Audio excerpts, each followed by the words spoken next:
C'est l'heure du journal. Bienvenue à tous et merci d'avoir choisi Tchad Info TV pour vous informer. Voici les titres de cette édition. Dons de matériel et d'équipements de laboratoire offerts par l'ambassade d'Allemagne au Tchad au ministère de la Santé publique et de la Prévention. C'était à l'hôpital de l'amitié Tchad-Chine. Détail à suivre dans ce journal. Et puis, il sera aussi question dans ce journal du recensement des établissements scolaires sur l'ensemble du territoire national lancé aujourd'hui par le ministère de l'Éducation nationale et de la promotion civique.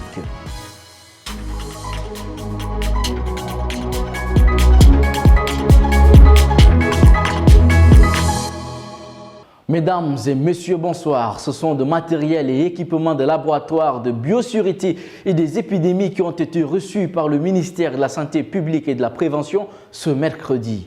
La cérémonie de remise de ce don de l'ambassade d'Allemagne au Tchad a eu lieu à l'hôpital de l'amitié Tchad-Chine en présence du ministre de la Santé, Dr Abdelmadjid Abderrahim. Bekoutou Junior et Abakar Lambert nous en disent plus. C'est notamment le laboratoire de biosécurité et des épidémies au Tchad qui bénéficie de ces dons des équipements à travers son ministère tutelle en charge de la santé. C'est donc un avantage de plus pour le pays dans la recherche et l'analyse des épidémies. Ces équipements destinés au laboratoire mobile et au séquençage des virus hautement pathogènes, comme l'a dit tout à l'heure le représentant de l'ambassade, est mis à la disposition de notre pays par l'Institut de microbiologie qui constitue une étape importante dans notre engagement commun à renforcer la sécurité sanitaire. Bien sûr dans le Sahel, au Tchad en particulier. Car il inclut la technologie de pointe pour l'analyse et la recherche qui pourrait améliorer considérablement notre capacité à répondre aux défis sanitaires auxquels nous sommes confrontés. Ces équipements de laboratoire mobiles permettent de détecter rapidement les maladies hautement pathogènes et autres agents pathogènes dangereux. Abdelmadjid Abderrahim promet donc de mettre tout en œuvre pour leur bonne gestion. Recenser toutes les écoles sur l'ensemble du territoire national est l'objectif de l'opération lancée conjointement ce 31 janvier par le gouvernement et la Banque mondiale. Elle vise plus de 18 000 établissements. Suivez le compte-rendu de Ndale Paul. C'est un grand chantier. Sur l'étendue du territoire national, le recensement concerne 18 892 établissements avec une marge de 320 nouveaux établissements. Toutes les ressources humaines et matérielles de ces structures seront recueillies et répertoriées sur des plateformes conçues par l'Institut national de la statistique, des études économiques et de démographie INSEAD. Le représentant résident de la Banque mondiale, Racine Pertev, croit que cette opération va permettre une meilleure maîtrise des effectifs en produisant des données du suivi des carrières et des rémunérations des enseignants. Elle devrait aussi, poursuit-il, améliorer de manière significative et durable l'efficacité de la gouvernance du secteur de l'éducation au Tchad. Toutefois, au-delà du recensement, nous ne devrons pas perdre de vue la protection des données à caractère personnel, interpelle Racine Pertev.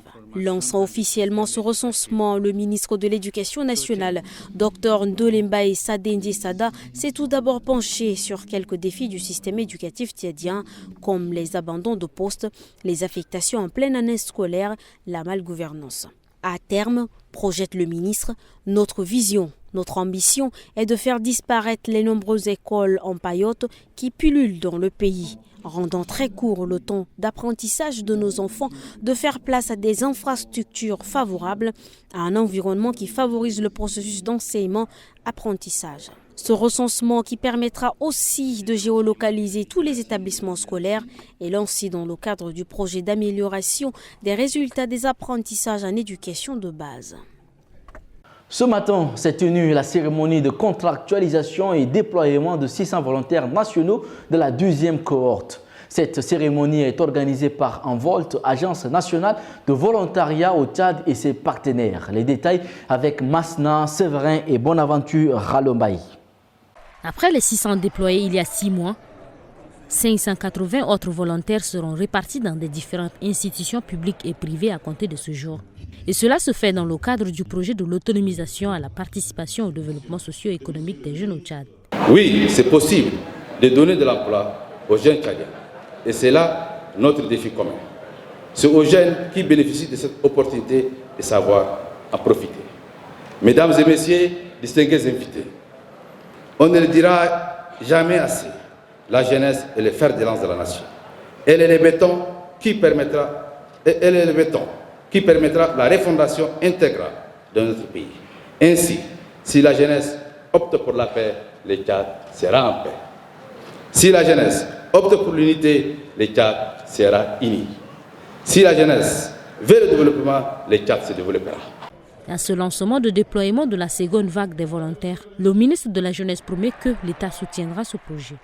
Que l'implication de la jeunesse dans les processus de développement de notre pays demeure indispensable et mérite d'être accélérée et amplifiée.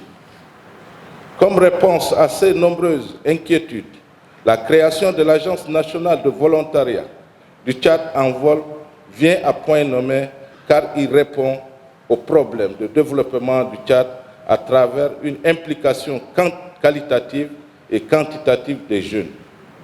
La mission assignée à Envol est donc d'améliorer durablement les conditions de vie des communautés du Tchad à travers une participation citoyenne active des jeunes dans tous les secteurs de développement. La population tchadienne est composée de plus de 60% des jeunes et l'accès à l'emploi reste un grand défi pour les jeunes de ce pays. Au lendemain de la nomination des membres de l'ANGE, Agence nationale de gestion des élections, le coordonnateur de la plateforme Le Tchad d'abord se réjouit de cette composition. Voici un extrait de ses propos avec Nguena Ondoum Sentia et Aliou Badara Thiam. C'est ici le lieu pour nous, en tant qu'acteurs de la société civile, et surtout en tant qu'une plateforme citoyenne qui regroupe 69 associations de la société civile, de s'allier à sa juste valeur la volonté du président de la transition, président de la République, chef de l'État, de jouer tous les pronostics malveillants et de conduire le Tchad vers les sommets de sa gloire. C'est alors qu'il a traduit dans les actes les résolutions du dialogue national inclusif et souverain.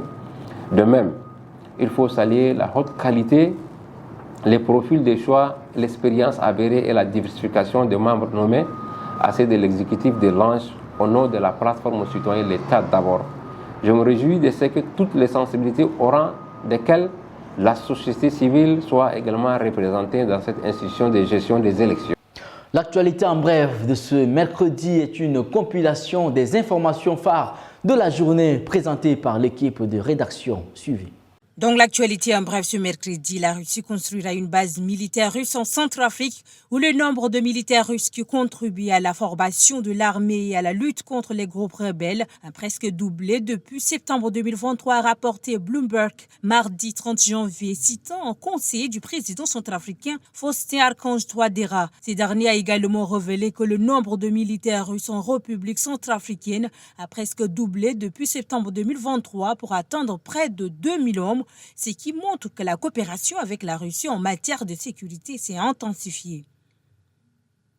Hassan Hissène, un jeune de 18 ans et conducteur de mototaxi communément appelé Clando, est retrouvé mort après 18 jours d'absence et d'intenses recherches par ses proches. Son corps a été retrouvé ce 30 janvier au village Timirou, situé à 20 km d'Aboudeya, en pleine brousse dans un trou d'arbre. Sa moto a été emportée, ce qui fait dire que ce sont des malfrats qui auraient mis fin à sa vie et emporté sa moto. Dans un état de décomposition, il a été enterré sur place. Aux dernières nouvelles, une personne est arrêté à Boudeya avec sa moto. Dans un communiqué de presse rendu public ce 31 janvier, la cellule de communication de la Société nationale d'exploitation minière et de contrôle Sonamit déplore l'incident malheureux qui a occasionné mort d'hommes sur les sites miniers de Sinakiri. Elle appelle les acteurs concernés au respect de règlements en vigueur. Selon la cellule de communication de la Sonamit, un incendie malheureux est survenu sur le site minier de Sinakiri le lundi 29 janvier où la société effectue sa mission d'enrôlement des artisans miniers.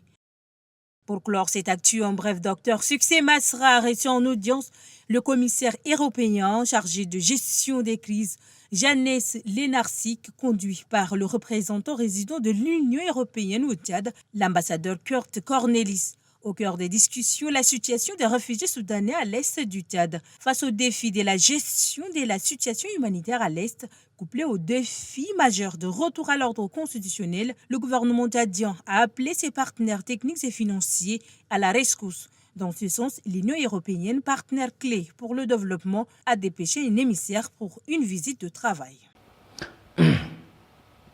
Le journal se poursuit. Maître Lokoulde Francis dénonce l'enlèvement du commerçant Hassan Mahamat. Selon lui, ce dernier a été enlevé dans la nuit du 23 novembre 2023 au quartier Goudi par des individus se réclamant des services secrets de l'État. Ils ont fait irruption au domicile du commerçant Hassan Mahamat Adam alias Hassan Sabayon. En escaladant le mur à l'aide d'une échelle, ont enlevé ce dernier qui est porté disparu jusqu'aujourd'hui selon Maître Lokoulde Francis. Il exige sa libération. Nous tenons à porter à la connaissance de l'opinion ces traitements ignobles dont est victime Sieur Hassan Mahamat Adam et les perpétuelles menaces qui pèsent actuellement sur sa famille.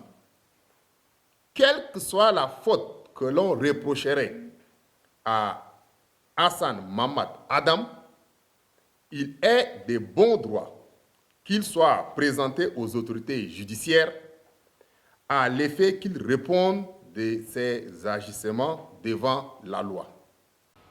Bouclons cette édition par ces informations qui viennent de nous parvenir. Le personnel du ministère de l'Environnement, de la Pêche et du Développement durable a présenté son message de vœux au chef du département, M. Mahamat Ano, cet après-midi dans les locaux du dit ministère. Dans le même chapitre, à la suite de l'élévation du Wang doré au rang de sultan par le décret numéro 40 du 29 janvier, ses représentants se sont rendus ce 31 janvier au secrétariat général du gouvernement pour exprimer leur remerciement et reconnaissance aux plus hautes autorités. Et c'est ici que s'achève cette édition. Merci de l'avoir suivi. On se retrouve demain pour un nouveau journal. Très bonne suite de programmes sur Tchad Info TV.